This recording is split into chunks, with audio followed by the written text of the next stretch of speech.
So, Dr. Pence, if we would, I'd make a recommendation at this point in time until we can get that loaded, that we go ahead and move into work session number item D, and then we'll come back to C if that's okay with you, Madam Chair. That'll be perfect. Thank you.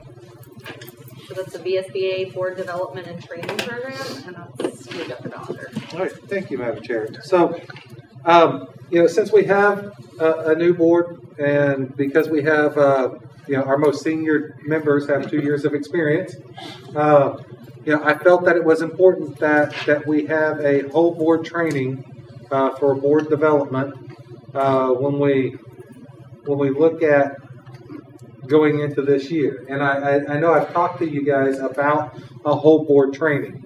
So the whole board training consists of, I believe it, and Mr. Ballantyne, you may have to help me chime in here because you talked to VSBA, and correct me if I'm wrong on anything, but there are 4 sessions, and they would like for the whole board and the superintendent to be there. So that means we have to pick days that all 6 of us are available. We do that as a work session, or we do that as a board retreat. Now, when we look at these sessions, they can be held in either Charlottesville at the VSBA office, or if we host them here at our site, then they will be done remotely. So they would have a remote speaker in. It's not that they would have to send somebody to us. So we have those 2 options. But if you look at the documentation that Mr. Ballantyne provided as far as the PDF, I know one of the things that you guys have been talking about are board norms. And as you look, one of the first 2 items that they say they recommend is, of course, 1, governance, understanding the roles and responsibilities of the leadership team. And then number 2, operations, establishing board norms and protocols, the way we do business. And then they say you pick any of the other 2 that you would like to cover as a board. Now, each of these sessions, there is a cost that's tied to that. And I believe you can see there that the sessions are $1,155 per session. The sessions are typically from 9 to 2 or from 10 to 3. So you're looking at an all-day event. So these are times that we collectively as a board, we get together, we have some good conversations, some bad conversations, but we figure out how you want to operate as a board. Mr. Ballantyne, did I miss any of that? No, the sessions are available Monday through Friday. You can have a Saturday when I ask about that, but they said it will not be VSBA staff that does it. It'll be consultants. Quite honestly, the consultants are people that have either worked for VSBA, or one of them is a past president of the VSBA who does consulting work. So you could do it on a Saturday. It just won't be the actual VSBA staff providing the training then. Is there a recommendation as far as the timing of them? Like, are we supposed to do them pretty close together? Should we space it out a lot? Do they not care? Yeah, most of the time they say quarterly, I would believe, 1 each quarter.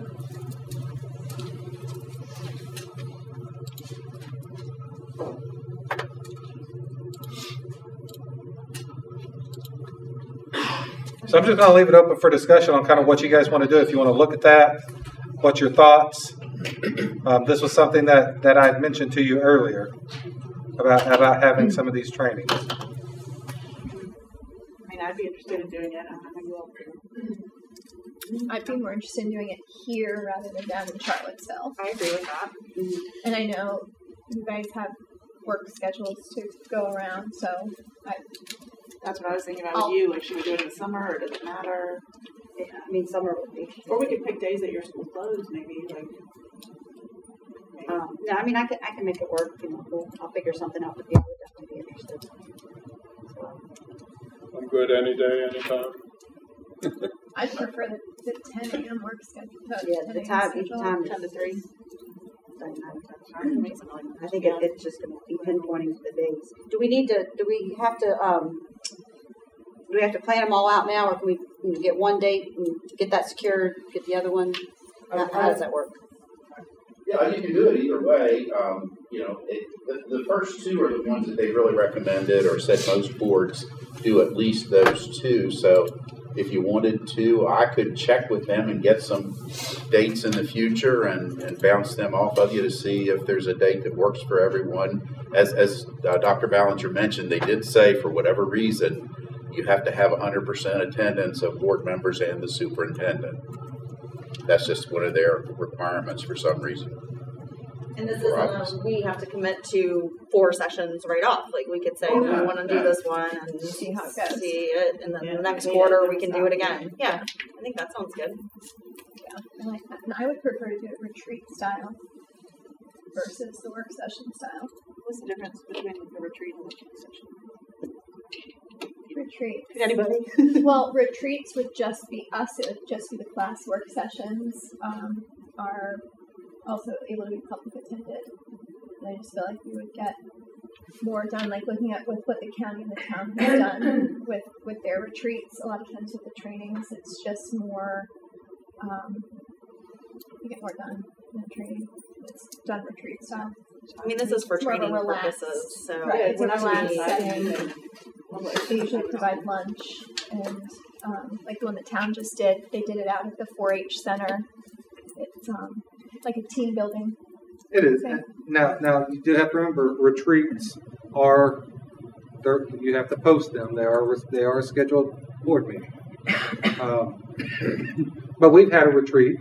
We had a retreat for the long range plan, for the comprehensive long range plan. We just set together, yes, and the board looked over and talked about the comprehensive long range plan and what their suggestions were. So, we can do that, and I think that those settings are good for board members because it breaks you out of this environment and it puts you in a different environment that is more conducive to having a conversation, getting to know somebody. Yeah, I would agree. So, Mr. Valentine, you'll check into some available dates for us. Yes, I'll get some potential dates for you and get those out to you and get feedback on maybe hopefully a date or two that will work for everyone. I'm sorry, I didn't catch it. Is your preference to do it here and have them remote in Here. as opposed to going to Charlottesville? Okay.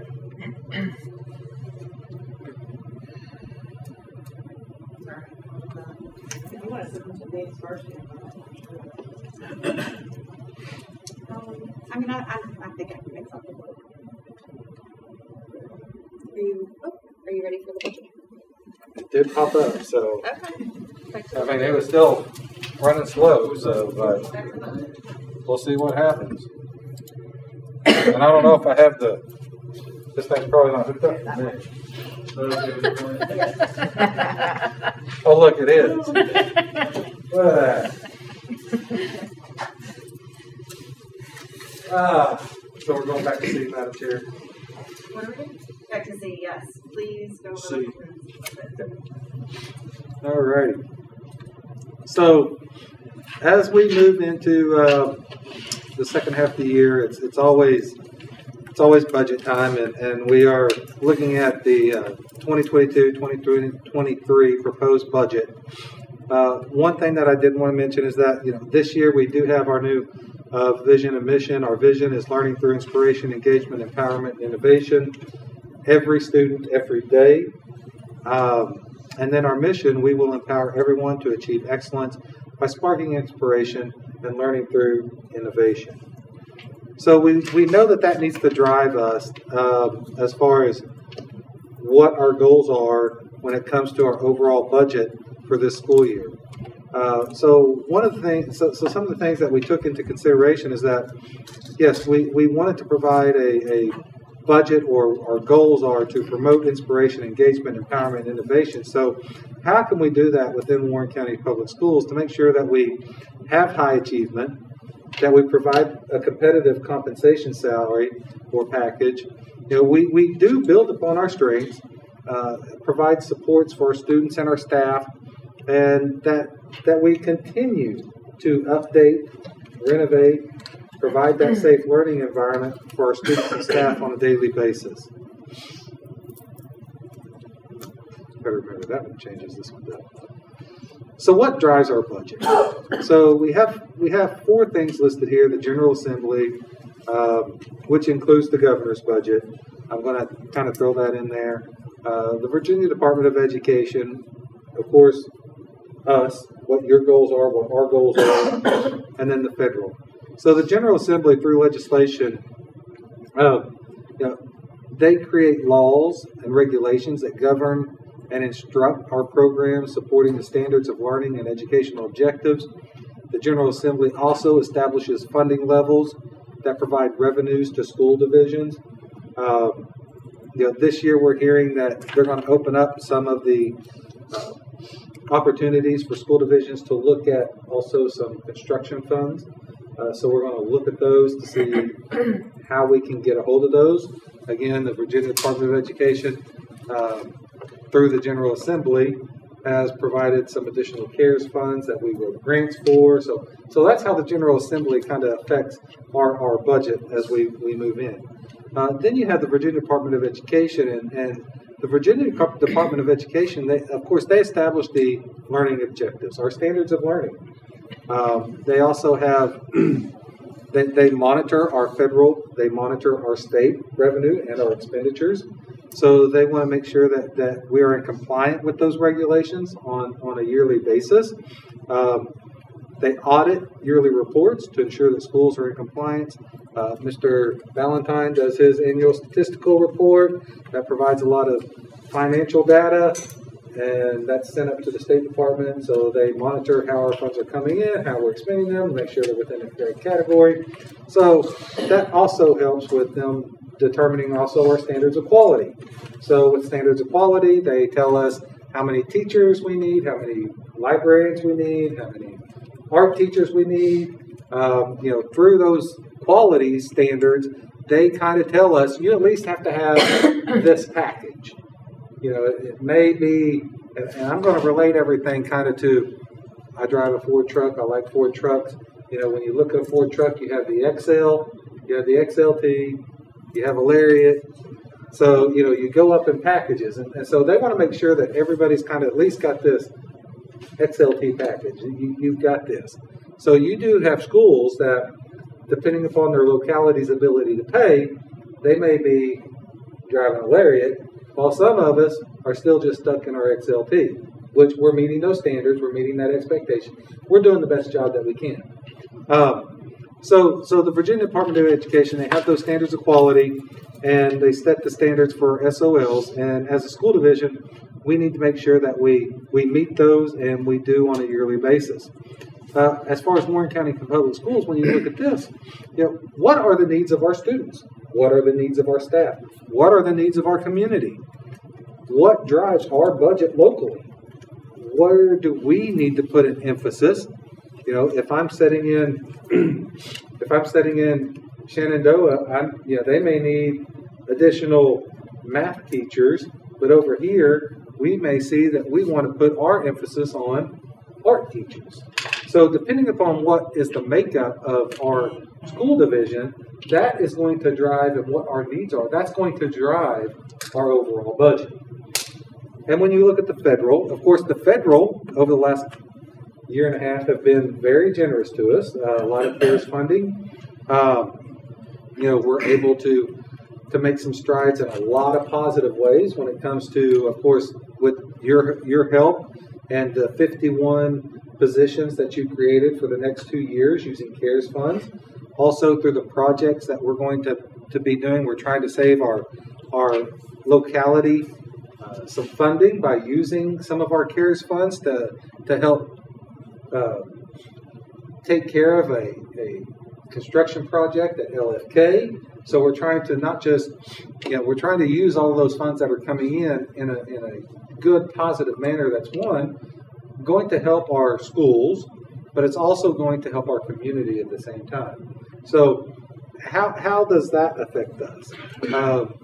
And then, of course, with your federal is also going to direct where you can spend some of your money. It may be Title I.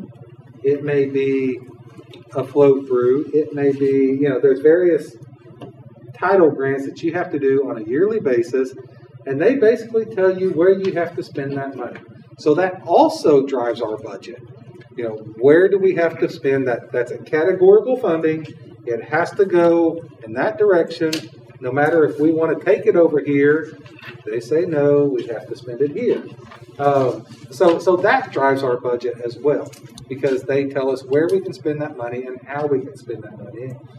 And do we meet the maintenance of effort? Are we increasing our local in this area? Then we have, or if we increase our federal, then we have to increase our local. And are we meeting that guideline? So there's a lot of those things that go into play when it comes to your overall budget that helps drive where we go.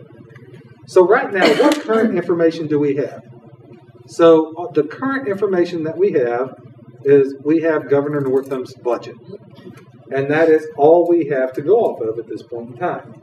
So if you look at this handout I gave you, it's got a comparison. And it has the approved FY22, so that's this year's budget. And then that column right next to it is the Northam proposed 23 budget.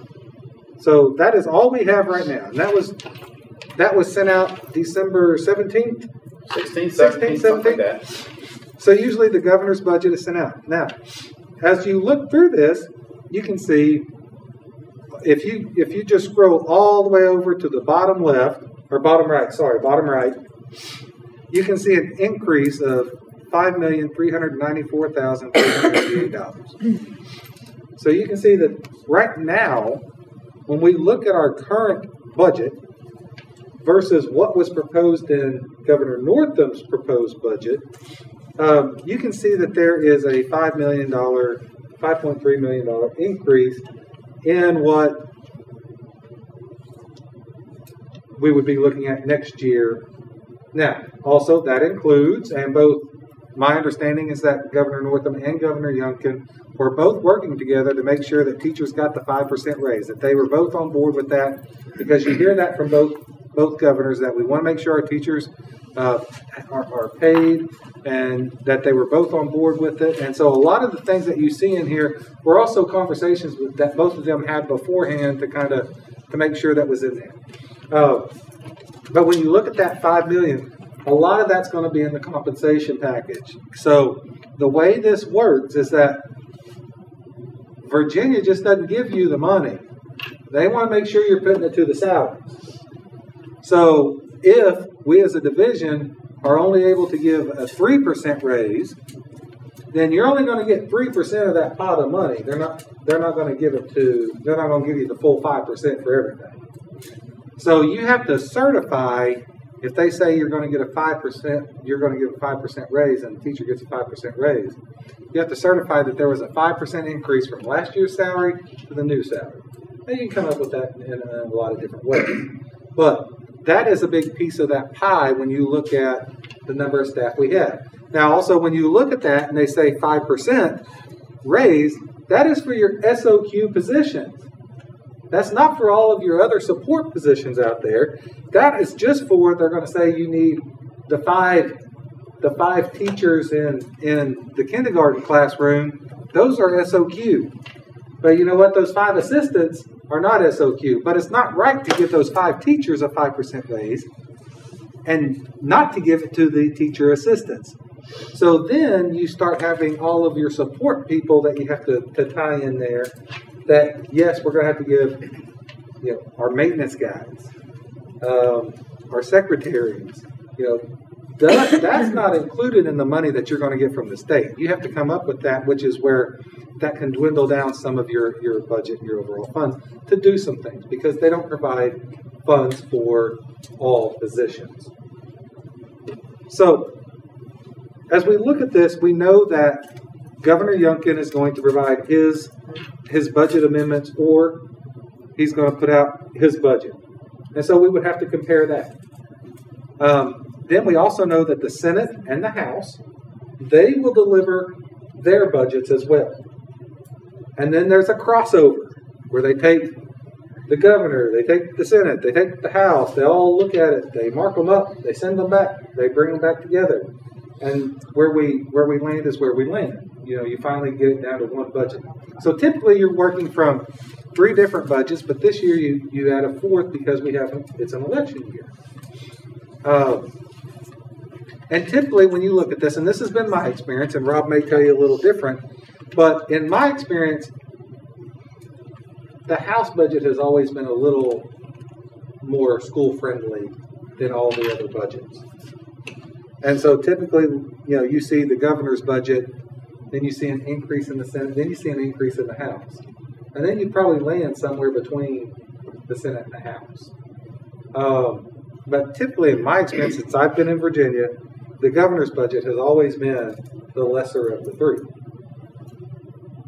Would you say you're close to that? Typically, yes. Typically. In a normal year. In a normal year. But we don't know, so we don't know where we're actually going to land for a few more months. So one of the things that I did provide you, also you're going to see there's the important dates. So if you look, I gave you this sheet, and it is just the key dates. And you can see that right now, January 21st is the bill cutoff. February 15th, that's your crossover. February 20th, House Appropriations, Senate Finance Appropriations. The subcommittees meet on action on budget bills, amendments. So you can, and I'm not going to read all that. You guys can all work through it. But you can see that really we've got a while before we finally land on or think we're going to be. So as we get these budgets, we will run the numbers. We will look to see what we're able to accomplish and what we're not able to accomplish and make a recommendation to the board. So this will be the main factor when it comes to what are we able to do. Oh, I was supposed to delete that slide, but anyway, I've got this one. Okay, so right here what we have is, as you can see, our student population over, well, since 99 to 2000. And you can see the dip in 20, that's the year COVID hit. That's the first year of the pandemic when we started school. That's actually my first year as superintendent here was in 2021. But you can see that we're projected to kind of continue that growth. You do see an increase of 10 students. Now we'll have to see kind of really what our true numbers are. Again, these are just projections. We don't know for sure. We could wind up getting 50 additional students or 200 students and get us back up to 5,100 students. We'll just have to see how that plays out. But your students drive, of course, your ADM as well. How many students do we have in the school? What is the average daily membership? How does that weight? And then all that goes into the funding formula at the state level and through the General Assembly. You can kind of look at what we have as far as our per-pupil expenditures over the last couple of years.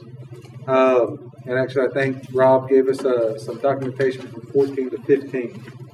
And so you can see that over time, we went from, in 14-15, the Virginia state average of being 11,523 to now being 13,241, and kind of the total cost per pupil for Warren County compared to the state average. So as we continue to work through our budget, these are some of the things that we look at. What are historical? What are some of the things that we've done in the past? What has caused the cycle? What has caused the downturn? I'm working on an email to all board members right now concerning the support cap. And I will explain more about the support cap in the email to you as far as when looking at that legislatively, what we want to kind of try to accomplish with that. When you look at a support cap, back in the Great Recession, back in 2010 or 2009, to save budget, the Virginia legislature said, okay, instead of paying 100% for all your support people, that means your nurses, your maintenance people, schools were receiving full funding for that. What they did was they capped it at around 60%. So since 2010, schools have only been funded at 60% instead of the 100% that they were funded on back in 2009. And so right now the push is to try to get that funding back. What is the total cost of revenue loss to Warren County due to the support cap? Since 2010, it's over $13 million. And that's just, you look at it over a 10 to 11 year period, and you look at $1 million to $2 million every year that we're losing, that adds up over time. And so, but you can see where we compare to the state average. So what are our goals this year? When we look at it, and this is when we do our meetings with our cost centers, we look at personnel. So what is it that our cost centers are telling us that they need? And when I say our cost centers, that are schools, maintenance, transportation, child nutrition. What are they telling us their needs are that they're seeing, and how can we address those? But when we look at personnel, so one thing that we want to make sure is that we have a compensation increase, because a big portion of that budget is the 5%. Again, as I mentioned earlier, if you don't give it all, you don't get it. So that would reduce the revenue that you receive. Again, we want to look at some salary scale updates. So last year there were some salary scales that we did not update because, again, we were limited with what we could do. And so this year we want to hack some of those scales that we did not get updated last year and continue to update our salary scales and to make sure we're competitive in our area. The next thing, we want to look at our supplement updates. Some of our supplements have been the same for quite some time. So what can we afford with those supplement updates? And what are supplements? That could be, if you're a bachelor's plus 15 or your master's, if you have your doctorate, also your coaching supplements, those things like that have not been touched in a while. We want to look at those and address those to maybe give a little bit more compensation and encouragement for the individuals to go ahead and get those supplements. So we will have to look to see what we can do there, if we can do anything. So that's one of the goals that we want to address also this year. And then add new supplements to some of the areas that we've added that do not have a supplement on the scale. What could some of that be? Like robotics is one of the things. We now have, I believe it's robotics, robotics. We have a robotics team at both high schools right now.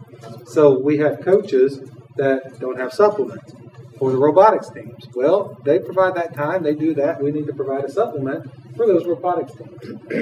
Another one is the gaming. Esports. So schools are wanting to look at esports. So I have, we have somebody that's interested in Warren County. We were going to look at it last year. I've sent it out to the athletic directors to kind of see what the esports would be, kind of what the going rate is for a coach for the esports. So supplements such as that is what we would be looking at adding for those that we do not have. And so when we also look at personnel, what are some positions? We know that we need an additional ESL teacher. Now, yes, we just said that we needed the one for this year, but we also know that we needed another one. Right now we have that position. It's open. We're advertising for it, but our numbers are telling us, and when we look at the numbers, we need another position as far as with an ESL teacher. So really we need two going into next school year when it comes to ESL. So because we got one this year, we're not adding two because that one is already then rolled into the budget. We would be adding one position. We wanted to look at, from our cost centers, 8 instructional assistant positions. So that could be ranging from, just needs within the school for why they would request 8 instructional assistants. We also know that we have an instructional assistants, pathways, and connections. 2 elementary school counselors. Right now we know that filling a split counselor position just does not work. So we really want to look at making sure that those counseling positions are full-time at those schools, and therefore they stay whole. And then we can attract those people and keep those people. Because we know we had people in line in those positions, and they left because it was a split position. And so, looking at two guidance counselors, as our technology has increased, so has the need for our technology coaches in our schools. So adding 2 additional technology coaches, that's an important aspect for us as far as looking at getting the support to our staff and to our students in the schools on a daily basis. 2 library aides, that would be at the high schools. I believe the standards of quality is that 1,000 students, you would need to have a library aide. We are setting at both of our high schools at 870, 890, 880. So we're right there, 200 students away from having to have it anyway. So why not just go ahead and get that person in place? Because really, you want a librarian serving over 850 students, 860 students. They need the support. So we want to provide the support for them with the library aides. Looking at division-wide math coaches, a communications coordinator or director. We think that is very important for Warren County Public Schools moving forward. I think that that is one of the areas that we need to, we've tried to split it before. I know Shane is doing, Mr. Goodwin is doing a great job with it this year, but, he gets busy as well. We've shared those roles, and, sometimes I know it's hard for people to know who to contact because we've kind of got those split. Also to make sure just things are aligned within the division, with our websites, with the information going out. What can we need a communications person to help push out our message and to make sure parents are informed. Art teachers. Right now we have SOQs tell us that we only need the art teachers that we have, and that is currently 3. So that means you have 2 schools that split art. Actually, you have 4 schools. So actually, so we have 2.5 at the elementary. You have a half-time at AS Rhodes, which that teacher is also the music teacher, so they're split art and music. You have an art teacher that splits between LFK and E. Wilson Morrison, and you have an art teacher that splits between Hilda and Ressy's.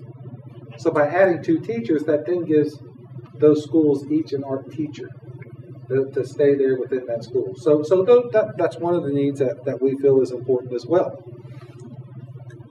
Also, we know for just an elementary teacher at Diversified Minds, Brighter Futures, a middle school teacher, our needs here are growing as well. So having somebody in that place to be able to provide those services, that's also something that we need to look at. And then a career coach at Warren County High School. We're moving all dual enrollment, and so we have the 1 career coach now. We are working with a grant with Lord Fairfax this year, and they're paying for the career coach for this semester because they have the funds, but next year we have to pony up $15,000 because that would be half the salary for the career coach. So, we need the career coach, and that would give us then a career coach because we're doing all dual enrollment at both schools now.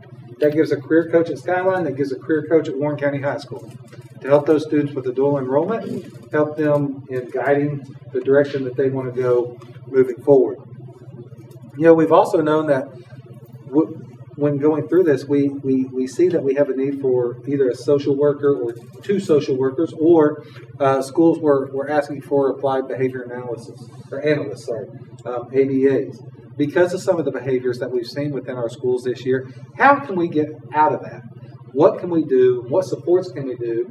And when you have that social worker could work with the teacher in the school. They could then go home and make visits and work with the families at home.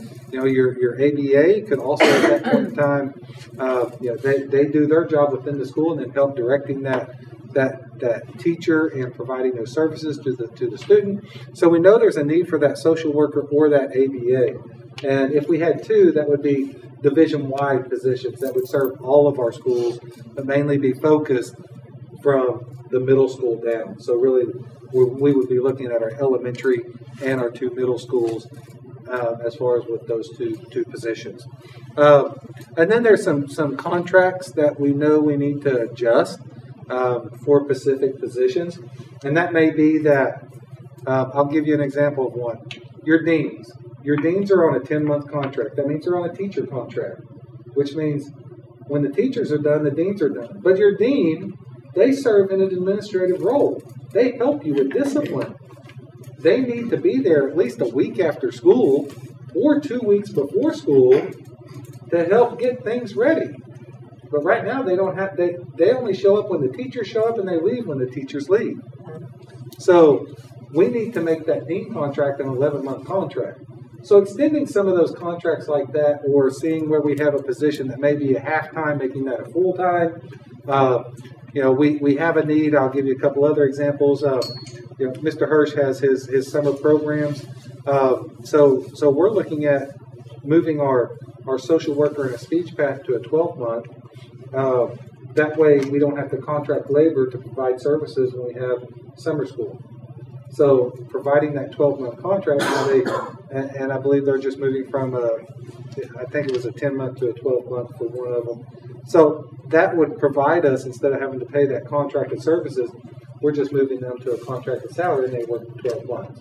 So that's one of the needs. Also, in talking to Dr. Daly, we both talked about the need for an additional HVAC tech between the school and the county. We service all of the county HVAC needs. Now, they pay us for those positions, but we have designated people that goes and does the county stuff, and then ours that take care of us. So there is a need for a split HVAC. We need an additional person, plus the county needs an additional half-time person. So this is something that we've discussed on how we can handle that. Groundskeepers. So right now, currently, I guess before I came on as superintendent, they moved things over to Parks and Rec for taking care of the grounds. Last year, throughout the budget process, Dr. Daly and I were talking about grounds. He said, hey, we may want to look at you taking that back. So this year we had the conversation. He said, you need to take it back. So, when we take over the grounds, we gave them all of our equipment. So we don't have anything. So we know we're going to need 4 groundskeepers. We're going to look at, and I'll add that later, but when we say 4 groundskeepers, that's 2 at each high school, specifically to take care of, one, our athletic fields. It takes a lot of maintenance to make sure your athletic fields are ready to go. And then also they can do some of that in between between the sidewalk and the school building and other needs that need to be taken care of there. But we would have 2 at Skyline, 2 at Warren County. And I'll talk to you about what's going to happen to the rest of them. Right now we're in communications with Fire and Rescue, because as you guys all probably are aware, if you're not aware, Warren County Public Schools does all of the maintenance and service work for the county sheriff's department. So when they get their cars in and they need to be transitioned over into a police cruiser, that means taking all the seats out, putting all the stuff in. Where's that done? That's done at the shop down there, at the bus shop, at transportation. We do that. They like the work that we do. There's a great partnership between the sheriff's office and the transportation department. And so there's conversations about us taking over the fire and rescue as well. So if we do that, that would also be the need for having 2 additional mechanics. So we're still exploring that. But again, that would be something that the county pays for. That's a county expense. It would just be a flow through for us. I just want to list it there because, yes, it is a revenue. Yes, it is an expenditure. So we do have to account it, although it's actually not coming out of our state money. That would be all county money. Because right now they're paying for it anyway. How are they paying for it? They're paying a contractor to come in and do those same jobs. So these are just some things, some conversations that we've had, and I just wanted to mention that. And then a service rider for the orders that we're doing right now for the county. Just to get that out there. When we look at our facilities, we know we have the building project at LFK. Right now we have, we know around $8 million between CARES funds that's available for that. We know the project is going to cost somewhere between, probably 16 to 18 million. That's a guesstimate. We don't know because we haven't opened bids yet. But that's going to get us a good portion of the way there to get some of the things done. Now, of course, looking at things, we can also value engineer to get it down. But that's going to be an ask on the county side for when it comes to facilities. You look at the roof replacement at Blue Ridge Tech Center, the architect and design for a facility at E. Wilson Morrison. We know we need it's time for the painting and the carpet replacement at Hilda J. Barber. Mowers. We know that, as I mentioned earlier, when we have our 4 groundskeepers, well, we're going to need the mowers back. So we're going to have to look at getting some new mowers. And then grounds contracts. So what we're talking about, instead of hiring multiple people to take care of the grounds, we want to do something that allows us to contract with the vendor to come in and mow certain areas for a certain price. So Buck has put together an invitation for bid, and have you sent that out? Yes. Okay. And so one of the things that Dr. Daly had asked is that we make it available for the county to be able to use it. That if they want to use that as a rider, then they could be on there as a rider if they have facilities that they may want to contract out to help keep up. So, and do you want to talk about the maintenance of the grounds real quick, Buck?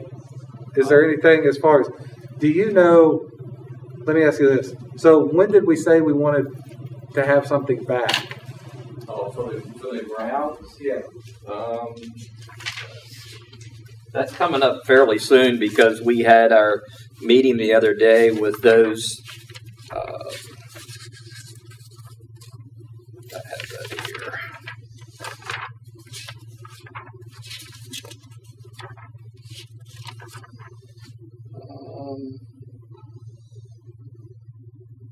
Well, it's going to be in place July 1st, obviously, but we would have our bids are due February the 11th. Okay. So bids are due February the 11th for the grounds. And we posted that bid, or the invitation for bid, on December 12th.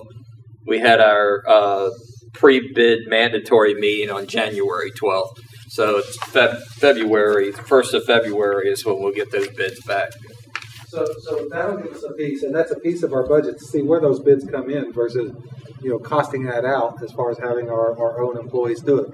But this way, if we do those ground contracts, somebody may bid on Ressi's or Hilda and not bid on AS Roads, or, we could, there are a lot of crews out there and a lot of businesses that mow in the summer. So putting that out there and making it competitive, we may get some pretty good pricing on some things. So we're going to explore that. As far as when we look at our non-labor, we know that we want to continue to provide our intervention programs and platforms such as iExcel, Schoology, Mastery Connect. We also want to make sure that we provide the renewables for LLI. That is our reading intervention program. We want to also make sure that we continue to have funds and to put funds into a state textbook fund. When I came into Warren County, we had $0 in there. Now we have a little bit of money in there. We want to make sure that we continue to build that because we want to continue to provide resources for our staff. We need to make sure that those funds are in there. Then, of course, our comprehensive instructional program, our division and school-wide websites updated. That is that's high on the priority list. And then dual enrollment supports for students. So one of the things that I want to talk about that real quick is that when you look at the community college system and dual enrollments in schools in general, you're going to see that there's a lot of disparity across all of Virginia.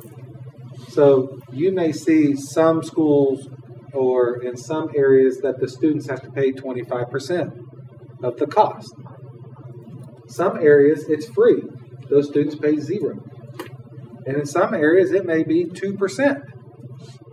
In our area, it's 25%. And so one of the things that I want to look at is try to start putting funds in, because as we increase the number of dual enrollment courses at Warren County High School and at Skyline High School, I also want to find a way to take some of that load off or that burden off to make it more manageable and affordable for students in our area. So if there's a way to get $50,000 in that account to where every year we know we're paying $25,000 towards every student's dual enrollment bill in the fall, and we're putting $25,000 towards every dual enrollment student's bill in the spring, then that's going to reduce the cost, and that's going to reduce that barrier when it comes to, can I pay for that or not? You know, when I look at courses in dual enrollment, you know, I was down in Smith County and it was 3%. I'm here, it's 25%. You go to Nova, and I think it's 0%. So there's a large disparity across Virginia. So I want to make sure, and I understand why. We have, the community college has to be able to survive and be able to offer services. So, but we want to make sure that we help our students and put them on at least somewhat of a similar playing field as students in that attend Nova, and they pay 0. So if we can drop that down from a student having to pay $300 for a course and get it down to $100 or $50, then that makes it more affordable and that makes it more enticing for those students to want to take part of those dual enrollment programs. So that's what the support for students in dual enrollment is about there. So really, when we look at this, if current trends hold true, we're going to be able to address a lot of the priorities that we presented today.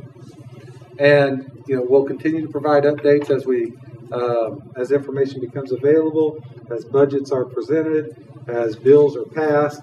This is a very busy cycle for schools right now. So we're going to have more of these conversations as we have work sessions. We will also have an upcoming joint work session. And did we ever get a date on that? I'm not sure of the date of it. So typically we'll have a joint work session with the county, and so just to kind of talk budgets and see where we're at. But we'll get that date and let you guys know, and to make sure that you can get it on your calendar. But do you have any questions about kind of what I've presented and kind of what the needs are within our division? With the dual enrollment, have there been conversations with Lord Fairfax, or is that like the cost to our students? Does that change every year? No. So I will give you a little bit of, the commission, the VCCS was going to a few years back. So they've set it at, the minimum is 3%. But my understanding here at LFCC, it's always been 25%. And 2 years ago or 3 years ago, what they were going to do is that the VCCS said, we're moving everybody to where it's going to be 25%. So, other schools were scrambling, thinking, okay, we're going to be increasing our dual enrollment costs.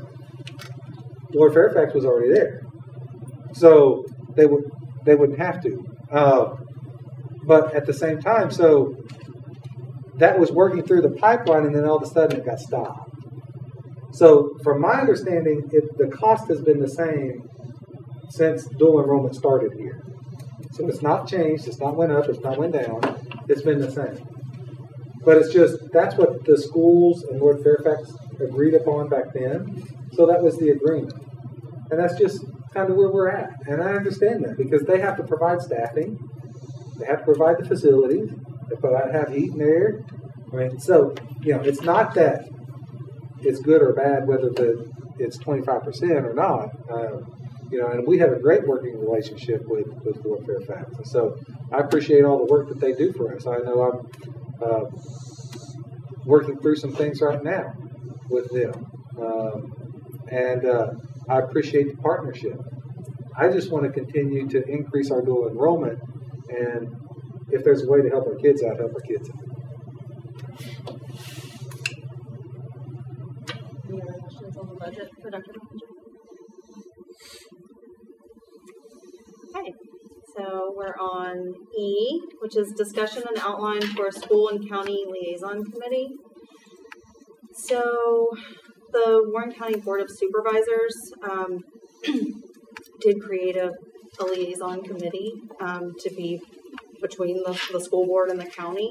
I asked that this be added to our agenda because, as you guys know, right now we just have our Mountain Vista Governor School board member and we have our facilities members. So this would be a new committee that we would be forming. I understand it's late tonight, so if people don't really want to get into this discussion this evening, we can certainly table it to a later work session. It's up to you guys. Do we have any basic idea of how frequently the meetings are going to be? So, to my knowledge, at this point, there's not really a structure that's been set up. I think that the idea was kicked around that it would be perhaps the chair from each board, and then maybe a rotating other board member, or it would be a chair and a vice chair. You know, is the superintendent and the county administrator going to be there? Really, to my knowledge, we haven't had any open discussion about what that looks like. So that was really kind of what I had on the agenda tonight, just so we could, amongst ourselves, see what our vision might be for that. And currently, Dr. Daly and I meet twice a month. And so we will meet, and we will, and actually when we do meet, Mr. Ballantyne is in there with me, and so it's me and finance, and Dr. Daly in finance. And so that's when we talk a lot of numbers. That's when we talk where we're at with budgets, what we're getting from the state, what he's seeing on his side. You know, what are we capable of doing? What are we not capable of doing? So we already have those meetings twice a month. I would say that, Dr. Pence, my recommendation would be that maybe we make one of those meetings to where the chair or the vice chair, or however you guys want to set that up, not adding an additional meeting to the already two meetings that Dr. Daly and I are having. My recommendation would be take one of those meetings and throw that in there as well. But also what I would implore my board members to do is that I would implore you to reach out to the Board of Supervisors that is in your district and to have a monthly meeting on your own with them. And to just go have a cup of coffee and talk issues or talk concerns or ask questions. Questions go both ways. So, I that's what I'm going to ask of you to do, is to reach out to them and to set something up, because it's important that we have good communication on a daily basis or on a monthly basis. So reach out to them, do that. But as far as with this committee, I know it's hard for some of you to come to, and so again, that's throwing it back to the chair and the vice chair to come to those meetings, which is fine. But I would say not adding another meeting, except looking at making one of those meetings that Dr. Daly and I already have, throw this one in there. Did you say what your current time is, day of the week and time? Or So usually we're meeting on Fridays. At what time? The meeting is, well, it's been 9 o'clock, it's been 1 o'clock, it's just sometimes we have to change it, and sometimes we'll change days of the week, because it's just Dr. Daly and I, so we're flexible on, maybe I'm not available at that time, I'll send him a text, say, hey, can we move it to this day, and we'll just do it the next day. But typically we were trying to do Fridays. Are there any other counties that have something similar set up that we can look into, see how they're doing it? Chesterfield was the example that they Chesterfield. were working off of. My understanding is they learned about this at the VACO conference, and that, yes, this is kind of the trend. And especially on a night of seeing the budget presentation and talking about how much overlap and partnership there is with the county, I think it's a great idea. Anytime you can come together and communicate and share ideas and build upon that trust and that understanding, the smoother the relationship goes. I mean, I know I heeded the advice that you gave about building a relationship with your county supervisor, and I meet with mine about once a week. So, and it's just important to have that open dialogue. mm-hmm. Yeah. Okay. So, do we want to discuss about, as far as creating this? Because I think, and that's one thing, you're not making a decision, you're giving me guidance for the next board meeting. Right. So, and do we need to put some parameters together? Is it going to be that, are we going to meet once a month? Are we going to meet twice a month?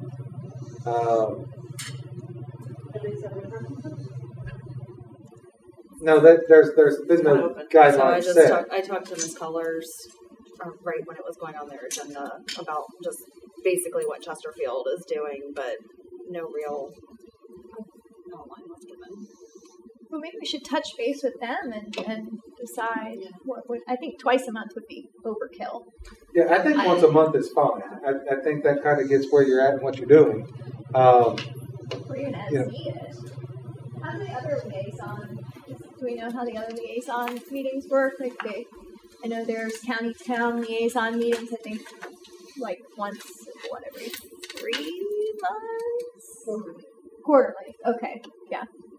So, do you want me to maybe just reach out to Ms. Colors and then just kind of touch base back with each of you, and maybe we either will or will not have something more solid for our February meeting, and if not, we'll just... Or we can kind of set what we want, what we feel we need to do, and working with them, or if the board wants to give a directive on how we set this up. It could be more frequently now until the budget session, and then maybe less often the second half of the year. Well, and you have to remember, you don't want it too off, because sometimes we may go 2 weeks without any information. So sometimes when Dr. Daly and I meet, we'll be like, nothing's changed right now. So then we start talking about other stuff, and maybe even looking at things that maybe are 2 years or 3 years down the road. But some of those, you don't want to make it too frequent, because you may not have anything really to discuss at that point in time. Why don't I just reach out to her, and then I'll just get back to you guys. I think that sounds good. Okay. All right, moving on to F, which is Facilities, Child Nutrition, Transportation Report. Mr. Smith. Do you have something up there? No, I'm making sure. Yeah, no, you're good. Well, thanks for allowing me to stand. I appreciate that greatly. Thank you so much.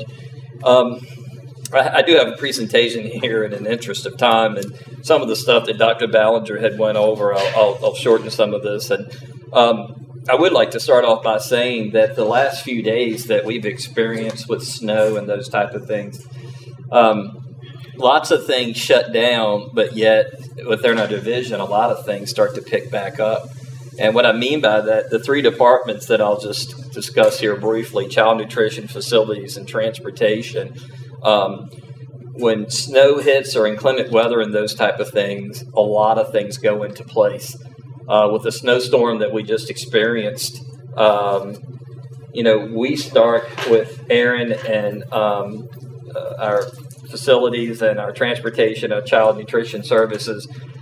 We start about a week out of starting to plan for such an event. Things that go into this center around obviously the removal of snow and those type of things from our facility and how we coordinate that. Also just making the call of whether we're going to have school that day or not. simply just based upon the conditions and our ability to provide a safe travel and safety while at the schools. Aaron, for example, our transportation director, we're expecting some stuff later, well, early in the morning and those type of things, and it's going to come at a very difficult time. And so Aaron and his crew literally will be out around 3 o'clock this morning, tomorrow morning, Thursday, riding the roads and checking road temperatures and those type of things. So it starts very, very early, and then we have to make sure that our crews are able to condition our sidewalks and our parking lots and those type of things. If you get a chance, last evening, Dr. Ballinger and I were riding around at all our different schools, checking the parking lots, sidewalks, and those type of things. And a tremendous amount of work went in by our staff to be able to clean off the volume.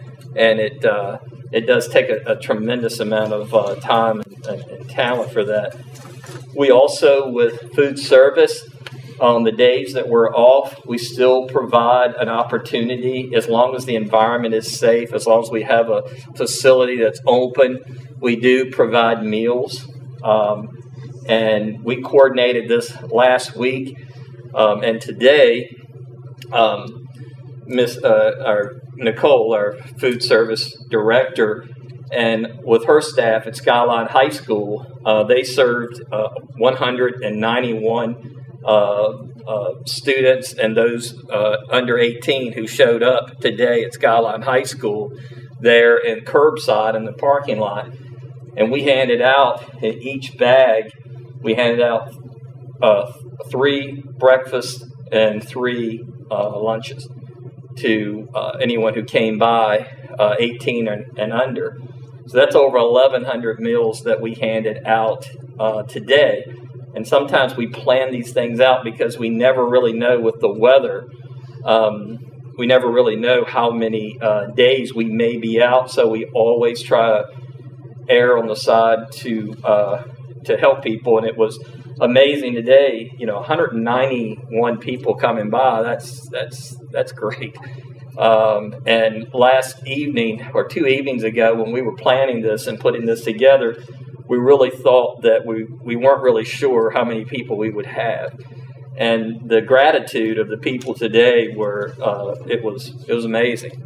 So there definitely is a need, and I just wanted to let you be aware that these departments in particular, when students aren't there, it doesn't mean that they stop. Actually, they go into a whole nother gear of trying to get things done.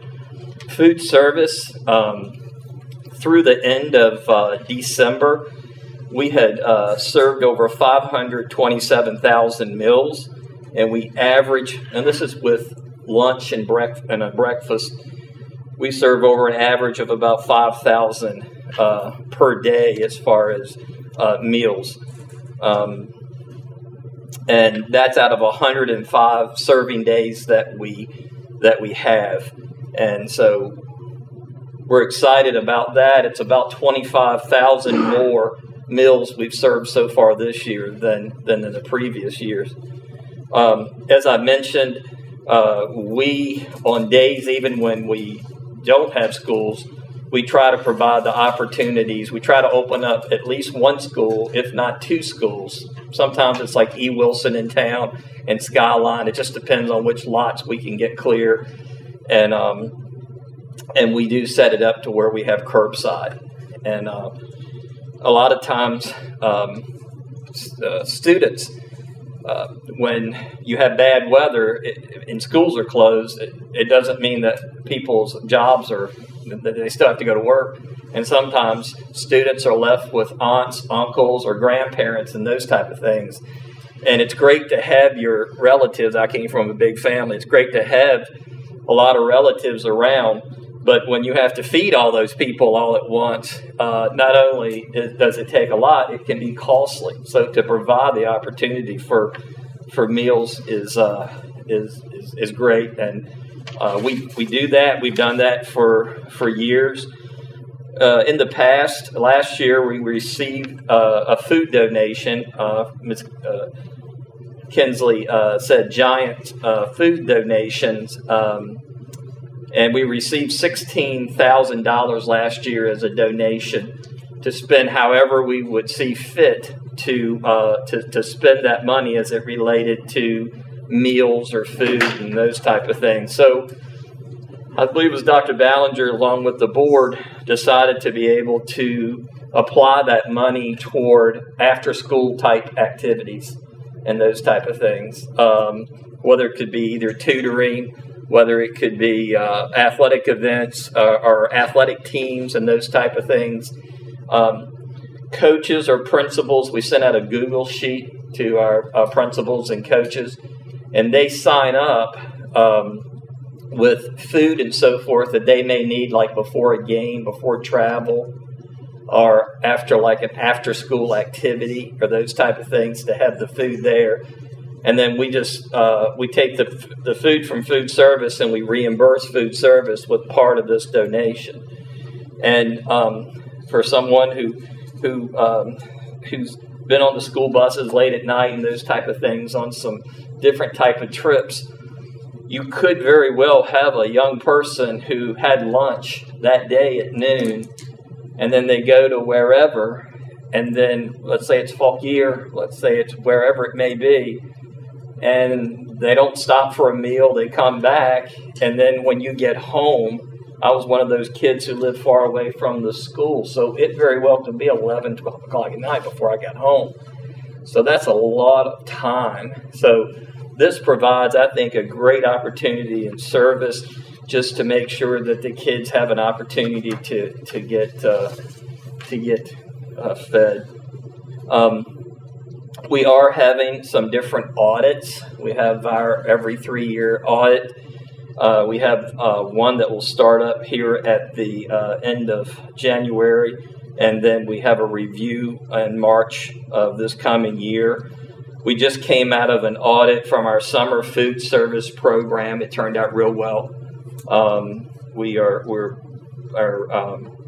findings and so forth came back really well. The program itself was doing strong. Transportation, as I mentioned earlier, Mr. Mitchell called me this afternoon. He was going to be at tonight's meeting, and I told him to go home simply because at 3 o'clock, he's 3 o'clock in the morning, he's going to be on the road, and those type of things. And there were a few things that he wanted me to put out here. He wanted me to talk to you briefly about the Friesland mountain stops up on the mountain there at Friesland. That where we stop up on top of the mountain, a lot of those properties are actually owned by the Department of Wildlife Resources. And there's a spot up there. I went to it with Mr. Mitchell just the other day. There's a Google map of it. That's fine. You can. There's a spot up there where parents will park and kids will congregate and gather and wait for the bus to come pick them up.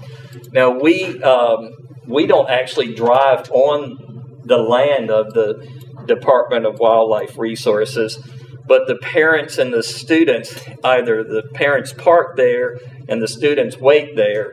Well, that's also the spot of which the Department of Wildlife Resources they use that lot for people who may be going in there to do recreational activities or fishing, hunting, those type of things. And they've said to us that we really can't use that as a pickup spot. Now, we're fortunate just down the road from there. We're fortunate just down the road from that pickup spot. We have a little kiss and ride area. It's called Thompson Kiss and Ride. It's about 2 miles or so down there. Most people drive to that area where they're picked up anyway, if you know that location. Beautiful spot up on the mountains, tremendous views. But it's a climb to get up through there. So Mr. Mitchell is currently working with the Department of Wildlife Resources to see if we could buy a little time, at least for the parents, just to make the adjustments to have their kids come down to that Thompson Kiss and Ride area. That area could easily handle that volume of students and parking. It's if you want to go up there sometime, it's just close down to the Fauquier County line. It's Friesland. You just head straight up the mountain. It's a gorgeous drive on a nice day. So that is something that we're working through right now, and I'll have an update hopefully at the next work session to let you know where we're at. It's not really an us doing this. It's an area that the parents and the students have used to congregate so that we can pick them up. Dr. Ballinger mentioned earlier in regards to our relationship and partnership with the county. We have many different partnerships. And as he mentioned, we service through transportation the sheriff's department, the sheriff's office, and their vehicles. And they have actually donated to the school division 2 trucks that are going to be donated to transportation. They have been donated, actually. We're just waiting on the receipt of the titles. And these trucks are going to be very beneficial. Because we have 8 trucks right now with plows for pushing snow. That's the most that we've had. That's the most that I can recall. I'm not one of these people that stand up here and say this is the most we've ever had forever, when I don't really know. I can't measure forever ago, but at least from Mr. Mitchell's recollection and those type of things, and I think he's been here about 10 or 12 years or so, that's the most plow trucks that we've had. Now, we use them for multiple other things, but these 2 trucks actually can also go into the service as a plow truck, and that will give us an opportunity to take 1 or 2 of the other plow trucks off of plow duty and those type of things, just because over time it just wears on that. So we're thankful for that, and we're just waiting for the titles on those, and we'll get those out there. Mr. Mitchell and myself, we applied for a retention and recruitment grant for bus drivers, and we were awarded $13,000. We could get $10,000, so we initially got that. And it's based upon the number of students and those type of things that you have within your division. But some other divisions in the state did not apply for the grant. So then we were given, once they split it up, we were given an additional $3,000. So it took us up to our $13,000.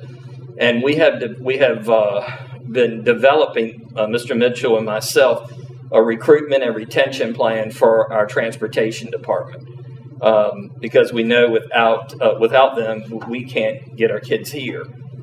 So it's very important that make sure that we are working with our drivers and those type of things. He has formed some committees to speak with and work with his drivers, just to get an understanding, a feel of some of the things that they feel like that they need. So we're going to try to take this money and work on not so much recruiting as so much as retaining of who that we have. Facilities. Dr. Ballinger went over a few minutes ago a lot of the facility type stuff, but I just wanted to add a few things of a little bit about the facility department itself. They have 1 admin staff. They have 13 maintenance staff, and these guys, they're broken down by have 1 maintenance supervisor. We have 4 HVAC techs, 2 electricians, 1 plumber, 3 general helpers, and we have a locksmith. We have 1 of those, and we have a carpenter, and then we have an HVAC person that's dedicated to support the county locations, as Dr. Ballinger mentioned. So when you look at that, when you look at all the facilities and all the stuff that we have, it's not a lot of people per se. But I can tell you that the staff that we have, they're good quality people. They're excellent employees. That group started coming in Sunday night of this past week, and we worked off shifts to be able to start to move snow and those type of things so that we could have the lots cleared on Monday. And so the second part of that shift came in on Monday, and they finished up cleaning the lots. And we have to do that because before we can get the custodians in, we got to be able to provide a safe place for our custodians to be so they can get to the sidewalk. So these guys are very talented at what they do as a carpenter, as a plumber, and those type of things, but they're very able to multitask. And they pull a lot of hours and do a lot of great things for us. Some of our current projects, as Dr. Ballinger mentioned earlier, is the renovations for LFK, the roof and HVAC and roof replacement at Blue Ridge Tech. We also received with Mr. Grant a security grant. Mr. Tim Grant, through technology, we piggyback with maintenance for a security grant with that. And that's going to be able to install card readers on a lot of our elementary doors. We have some already at the high school or the secondary level, but we're going to now install more of those card readers on the elementary doors. It's obvious why it's such an advantage, but just some of the advantages it would be if someone loses a key and you have the key set in the door itself. I mean, you have a problem. You can replace the key to the person. However, the lock on the door remains the same. In order to change that, you have to change everyone's key. So a card itself, you can just kill that card. You can just eliminate that card and then assign a new card. You also would be able to tell by the card who's coming in and out of the building, and you're able then to monitor the times of which people may be coming in and out of the building and those type of things. So from a safety standpoint, that's something that we would like to do across the division. It just takes time to do that because financially it just takes the funds. We're also implementing a new maintenance request, a work order, you would call it. The system itself is, for some of you who've worked on putting maintenance orders and those type of things, it used to be called School Dude. There was a program called School Dude. It has a new name now. I'm sure someone bought it out over time and those type of things. But the system that we currently have for our work orders is one that we've created in-house. So it's very difficult to go back and to do a lot of tracking and to do a lot of statistical type stuff. But this system will allow us to go back and to help us on our future preventative maintenance plans that we are putting together. And as Dr. Ballinger mentioned earlier, that we are working on our bids for our grounds.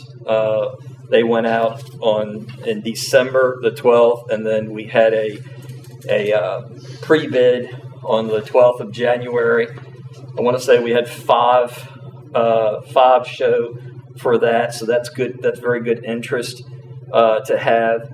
And then February, the 1st of February, we will go ahead and have the openings of those bids. So that's the information that I had for you this evening. And if you have questions, I'll do my very best to answer them. Yes, Mr. Anand. On your parking lot situation on Friesland Road, Dr. Ballinger informed me of that a week or so ago. I've talked to the board on Shenandoah Farms, which is that area. We have 3 parking lots that you can use. One parking lot needs to be built, okay, and we can build that if the timing works out. Those parking lots are all off of state roads, okay. They're a little further down than the area you were talking about, but they could take the extra flow of traffic and that would be more convenient than driving to the Dismal Holler location. So you're welcome, as far as our board is concerned, Crescendo Farms, to use those lots. 2 of them are good to go right now. 1 would have to be built, and we're going to build it anyway, so it doesn't matter. But you're welcome to use those. Of the High Top Road off of Friesland is an extra wide road, so there's parking available on the shoulders for parents. Like I say, take a look at them, and if you can use them, you got them. Okay. I will speak with Mr. Mitchell tomorrow in regards to it, then we'll follow up with you. Thank you.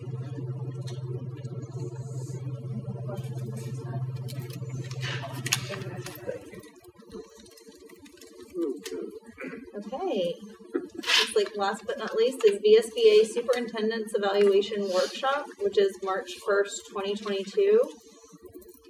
And I assume we just let you know, Mr. Valentine, if you want to attend, correct?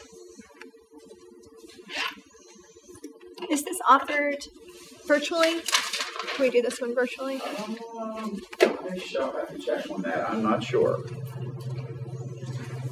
Most of those they used to offer virtually, so you would think that they would be offering them virtually. It's all be offered virtually now. Yeah. It's so much more affordable than you don't have to pay travel. Well, and it was kind of odd to me that they would offer the new board training virtually, but they wouldn't offer the chair and vice chair virtually. So the reason they gave was because the chair and the vice chair is a much smaller group. They could have social distancing at it, but for the others, they couldn't guarantee social distancing because there's more, so they opened that up as a hybrid. And this particular one, normally if they do have the virtual component, it'll say hybrid workshop. This one doesn't, but I'll check and make sure. And of course, that could have changed since they published this. It says at the bottom numbers increase, then it could evolve to a virtual event. So it doesn't seem like they're offering it that way, maybe. Okay. Anything else this evening? Okay, meeting adjourned.